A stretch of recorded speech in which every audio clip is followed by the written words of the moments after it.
Wala, pinagpistahan na ng mga bata. Yan o.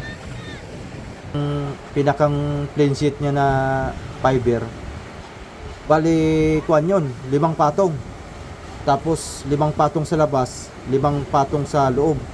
Nadodumihan na. Nayoyopi mga kasoyo. Oh. Oh. Para ditong Titanic oh. Kailangan nito si Jack at si Rose. Oh. Kakaroon na ng bitak-bitak mga kasoyo. Yo, mga kasoyo, magandang hapon. Pero mapapa-upload to ng umaga, alas 11 ng Huwebes. Yan. Belated happy birthday ulit kay Brother Manny Pascovello. Ayan. Dala ulit tayo dito mga kasoyo sa Bangkang Pating. Ating update ulit mga kasoyo kung may tilas ba o wala. Kasi nung huling update natin mga kasoyo ay nagkaroon daw ng tubig. Parang inisip ko naman baka yung ikot siguro nung LC, yung pinakang impact ng tubig ay baka natalsik doon sa bawat gilid. Yun ang inisip ko rin mga kasoyo. Baka nagkaroon ng kuan ba, tagas doon. Pero pag nakalutang naman daw at siguro pag hindi nakaandar yung LC mga kasoyo, wala naman daw kuan, wala namang tilas. Walang tubig na napasok. Basta pagka naka-standby lang. Balikan natin. Kung narito sila kuya, update natin. Kasi ang plano, bubuhusan daw nila ng tubig. Tapos titingnan sa ilalim kung saan ang tulo. Medyo may kahirapan na yun. Dahil siyempre hanapin mo yung tila sa ilalim kung saan banda. Pero pare ko na doon sa LC yun. Titingnan natin.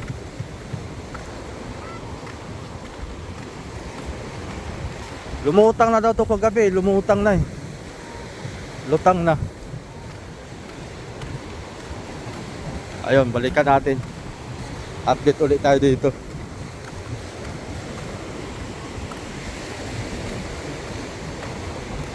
Ewan ko lang kung may tao. Si Raps TV Vlog, wala, hindi natin kasama ngayon. Nasa Real siya. Pinabutan pa ng Tagilaw mga kasoyo. Kaya ang taib ay hindi nasagad doon.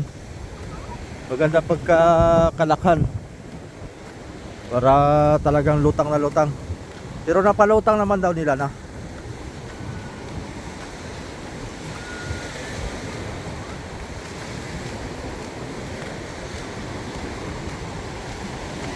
Short video lang tayo yan, short video. At may lakad din ako mamaya. Update tayo doon kina paring Adonis. Makatapos na yung kanon sapatos. Dami mga bata oh. Mahirap din yung mga batang kuan. Parang wala yata sila kuya dito ah.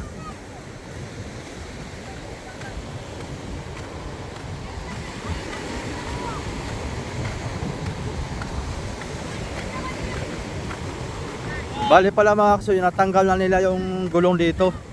Yung dalawa. Natanggal na. Ayun no, sayad na oh.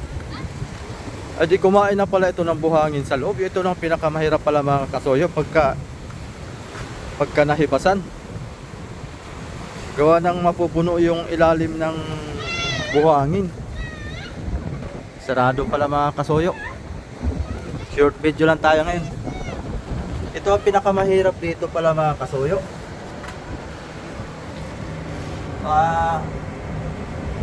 Baka mapuno ng buhangin.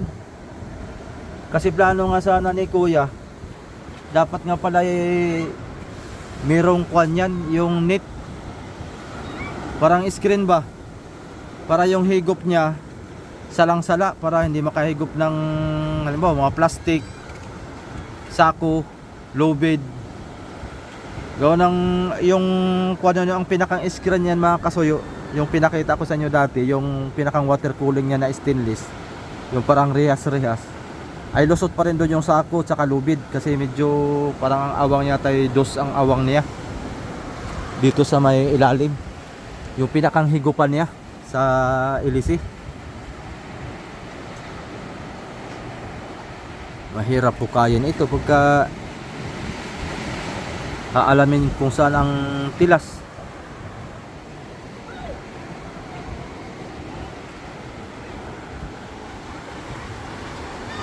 Banaw. Sarado mga kasuyo, wala si kuya. Baka mamayang gabi pa yun. Pag taib siguro babalik yun dito. Wala na, dungis ng madungis na yung kani kuya, kahihibo ito. Wala, pinagpistahan na ng mga bata. Yan o, pinag-apak-apakan na ng mga bata. Yun nga nang huli natin kung mga kasuyo, interview kay doon sa bayaw yata niya yun.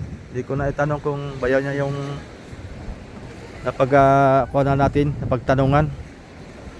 Kasi itong parka mga kasuyo, itong ilalim, gawa ng kung ilang doble lang ito. Ito. Kasi yung sa fiber mga kasuyo, doon sa gawa ni Boss Alan, yung pinakang plain sheet niya na fiber, bali kuan yun, 5 patong, tapos 5 patong sa labas, 5 patong sa loob, bali magiging 15 patong.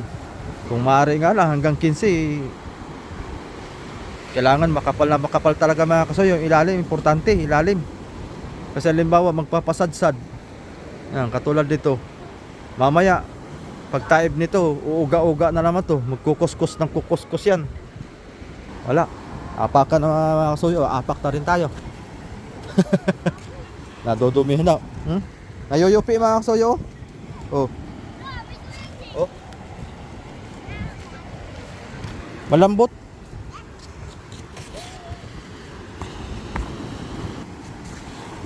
Oh, Totoy, ano sasabi mo? Ba't kayo na dito? Umuwi na kayo. At na dinodumihan nyo yung bangka ni Kuya Marlon. Kasi pag ito'y pinasukan ng tubig mga kasuyo, ang palangoy, bibigat ito. Laki pa man din. Hindi ko lang na videohan to mga kasuyo nung inasimbol ito eh. Nakita ko to noon na doon pa ito, doon sa may malapit sa fiber kay Boss Alan. Ito ay iskeleto noon. Hindi ko pa na-videohan to. Na-videohan ko to nung tinapala na. Yung unang update natin dito. Skeleton. So. Pero yung pagbuo nito, hindi ko nakikita kung anong laman nito. Kung nilagyan ba ito ng foam or paikot lang na mga trusses lang. Oh. Malambot. Huwag naman sanang pasukan ng tubig. Kasi pag pinasukan talaga to ng tubig mga kasuyo, sa laking ito pag napuno ng tubig, ay wala na, bibigat na.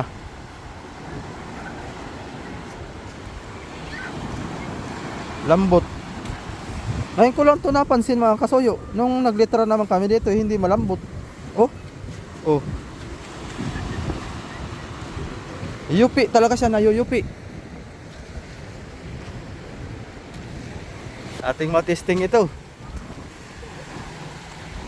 kung anong plano ni Kuan ito, pero ito itatago lang ni Sir Marlon mga kasuyo. Ito hindi pa naman talaga pinali na ito kumbaga gagamitin na kagad. Ito marami pa siyang gagawin dito, marami pang ilaw. Tapos ay siguro magdodoble pa siya dito. Baka mapansin niya ito, sasabihin ko rin pala sa kanya to. Itong palangoy yung pinaka-importante. Kahit man lang madoblihan niya ito ng kahit mga 4 na patong. Babalutan niya talaga ng kwanto, maganda. Para maganda ang kwan pati, yung kapit, walang makuan, walang papasok na tubig. Kasi katagalan na, alam natin pag katagalan talaga ang fiber, pag manipis lang, pag nabitak, wala na. Pasok talaga ang tubig.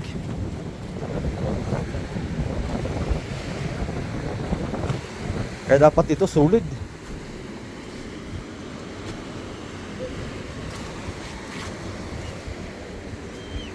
Ito yung kuan niya, pinakang storage ito.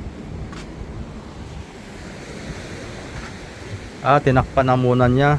Dati ito yung kuan Dati ito yung nakukuan, natatanggal.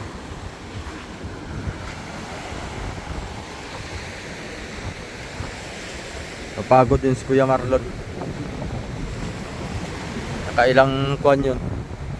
Nakailang araw sila, 3 araw. 3 araw silang naghihila nito. Tapos 2 gabi na nagpapalutang. Nalulula na nga yung kasama niya.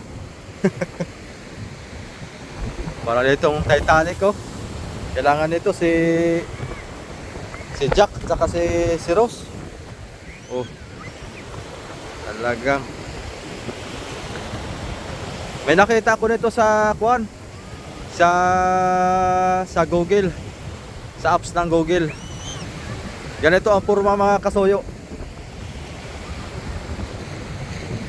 Kulay ko naman yun, parang kulay brown yata yung nakita ko. Galing.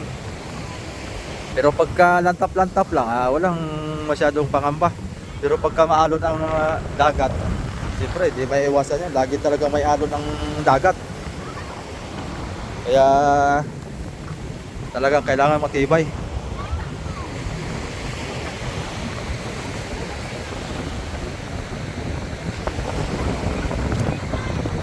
Sasabihin ko pala kay Kuya Marlon.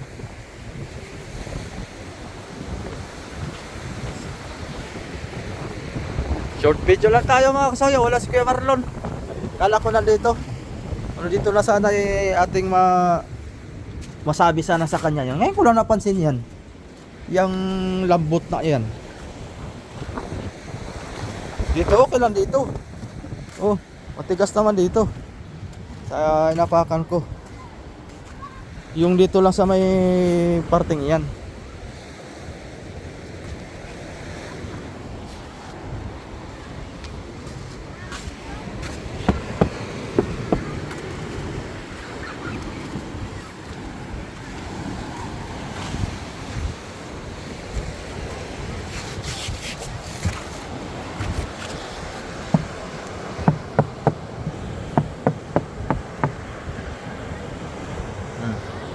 Kakaroon na ng bitak-bitak mga kasoyo. Kakabitak-bitak na. Kailangan talaga nito matibay at maaari madublihan. Dahil nagastusan na si Sir Marlon nito, dito duhin na niya ng tibay para walang pangamba ba.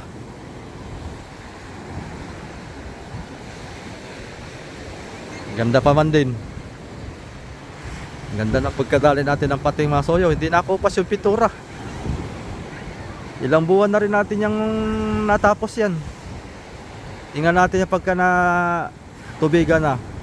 Tingnan natin kung kukupas talaga ang urethane paint. Pagka hindi pa rin kumupas, mag urethane paint na tayo mga kasuyo. Matibay ang urethane paint. So yun lang. Sir Marlon, kung nanonood ka man, tibayan na natin to. Kasi palangoy talagang din. Kailangan na matibay. Kasi lifetime na yan. Panghabang buhay na talaga yan. Kailangan pag matibay talaga, hindi na repair ng repair. Kasi matibay na.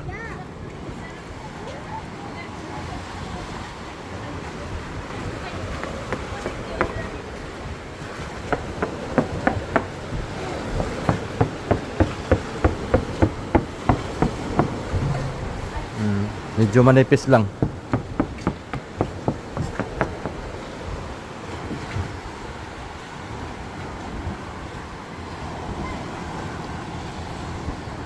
So paano mga kasoyo? Balik na lang ulit tayo pag nandito na si Sir Marlon. I-open ko sa kanya itong palangoy. Medyo na lubog talaga eh. Ito sana mga kasoyo, yan. Yang screen na yan, kung meron pa siya yan, pwede yang ilapat niya sa ilalim. Dun sa bunganga ng pahigupan sa LC. Ang ganyan. Para salang-sala talaga, pati mga plastic. Kaya yung mga kulap yung mga damo sa dagat. Yan, hihigupin talaga yan. Sabagay, pag mga damo, walang problema kasi nadudurog naman yan. Kumbaga, may lalabas din naman yan. Huwag lang talaga mga plastic, mga low bid. Talagang sasabit at sasabit yan. Gawa na ng hindi naman nakakukuhan yun, hindi naman natutunaw.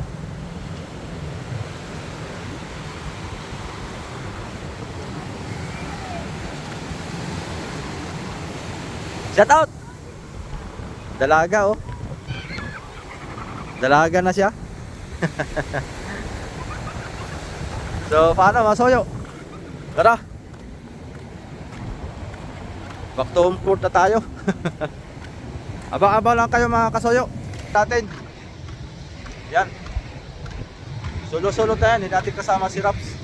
Naglalayas na naman si Raps. Yan, thank you for watching. Shout out kay Sir Paul Lagmiras, Sir Jello M, Brother Manuel Pescovillo. Oy! Oh. Hello, everyone.